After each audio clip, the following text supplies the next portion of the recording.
He was a retired mechanic, tending his garden, hours away from the end of everything. By 2018, Joseph D'Angelo had lived an unremarkable life for decades.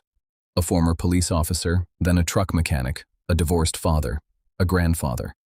Neighbors described him as grumpy but unremarkable. Nothing about his daily routine suggested he was one of the most prolific violent offenders in American history. That ordinariness was exactly what had protected him. Nobody suspects the man watering his lawn of being a monster. Investigators had already narrowed their genetic genealogy search down to D'Angelo, but a family tree match isn't proof beyond reasonable doubt. They needed his direct DNA without tipping him off. Detectives surveilled him for weeks, waiting for an opportunity.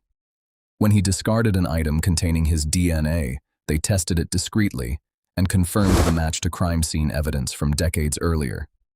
Only then did they move in. On the 24th of April 2018, D'Angelo was arrested in his driveway, the ordinary last day of a man who had evaded identification for over 40 years, ended in minutes. The arrest itself was almost anticlimactic, quiet, controlled, and over in moments, a stark contrast to decades of terror he caused. Investigators needed his personal DNA, not just a family match, before they could make an arrest. Patience was as critical as the science, and he had hidden in plain sight for so long that even close neighbors had no idea who he really was. If you want the full arc of this case from start to finish, subscribe and turn on notifications so you don't miss the next release.